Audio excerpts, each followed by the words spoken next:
Hello everybody. So this video is going to be just solving a couple of problems on the calculation of losses for laminar flow and applying this on Bernoulli equation, or putting this as part of Bernoulli equation, as we mentioned at the beginning of this chapter.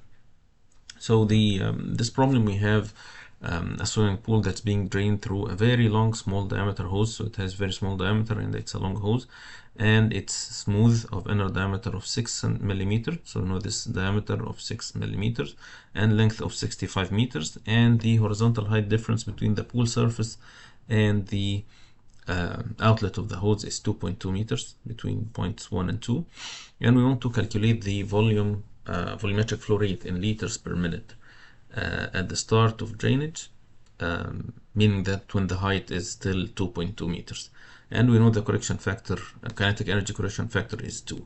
So we solved problems like this before. The only difference here is that we are going to calculate the losses ourselves. So we will apply Bernoulli equation first between points 1 and 2. We know point 1 that the velocity is going to be 0 because it's a swimming pool, so the area is large. At point 2, the height is 0.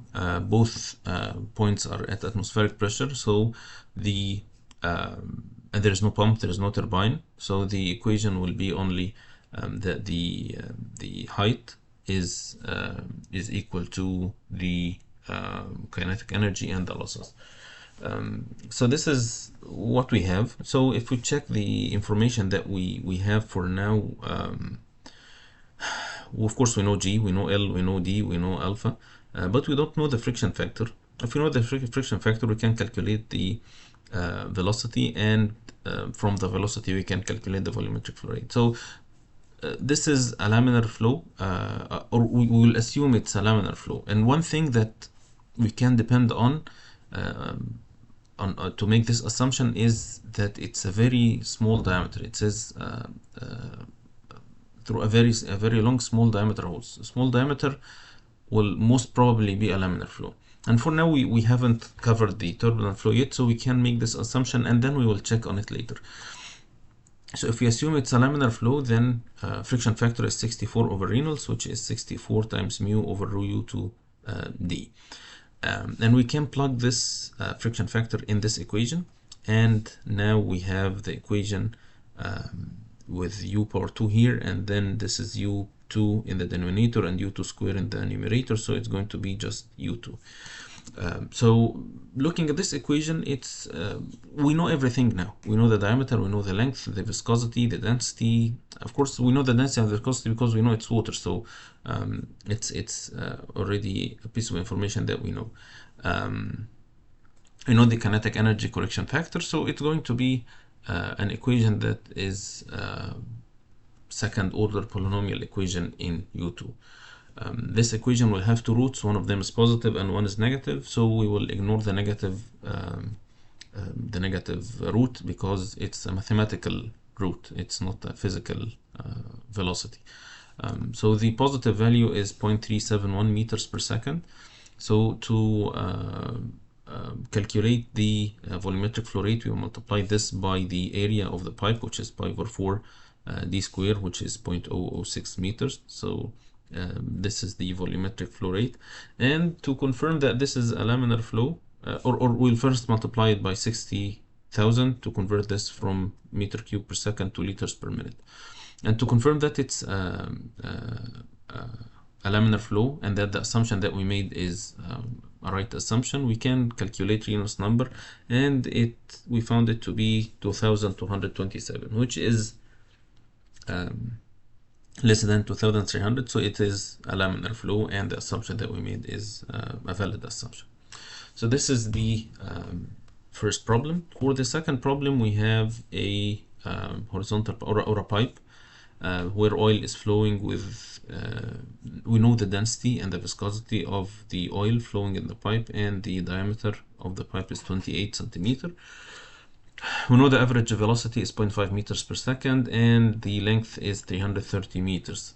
I mean, this is a section in the pipeline, so we don't know what the pressure here and what the pressure here. It's just a section in the pipeline. And we need to determine the pumping power required to overcome the pressure losses. So if there is energy losses due to the friction or the viscous effects, we need this to be compensated by a pump, okay, to maintain the flow of oil. Okay, so so that we make sure that the pressure at the other side is as desired, you know, or as designed. So here we have we don't have the actual pressures, but we need only the pressure drop. We don't care about that it was, for instance, 2 atmosphere and became 1.5. I don't care about the actual values. I just need the pressure drop. So for this case, we apply Bernoulli equation at the inlet and outlet. Again, I'm interested in the pressure drop, so I don't care what is P1 and P2. So I will put P1 minus P2 as a single term. This is an oil, so it's a liquid that's in an incompressible fluid.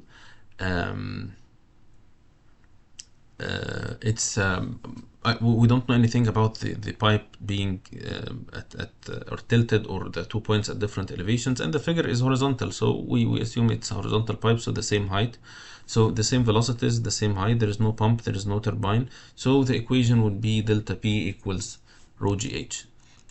So this is rho GHL, of course. So this is what we will find at the end, and the H losses is going to be F L over D times U square over 2G. We know the velocity, we know the diameter, we know the length, and the friction factor can be easily calculated from 64 over Reynolds. But there is one thing we can do first, which is to calculate Reynolds number. So this is because we know the velocity. In the previous problem, we didn't know the velocity, so we didn't know the Reynolds number, or we were not able to calculate Reynolds number from the beginning. So in this case, we can calculate Reynolds number, and from Reynolds number, we find that it's only 53.7, so it's definitely a laminar flow. And from this, we can calculate the friction factor, which is 64 over Reynolds, which is 1.19, and from this we can substitute in this equation to get delta P and over rho G, which is H losses, and from delta P we can or from this we can calculate the pressure drop, and from the pressure drop we can calculate the pumping power, which is delta P times V dot. So this is only to compensate for the energy losses. Okay, so this is what we do. So the problems in laminar flow are very straightforward. They're simple. No matter what is the requirement or the output that we want to calculate, the solution will be straightforward and easy compared to what we will see in the turbulent flow starting this video, inshallah. So I'll see you then. Goodbye.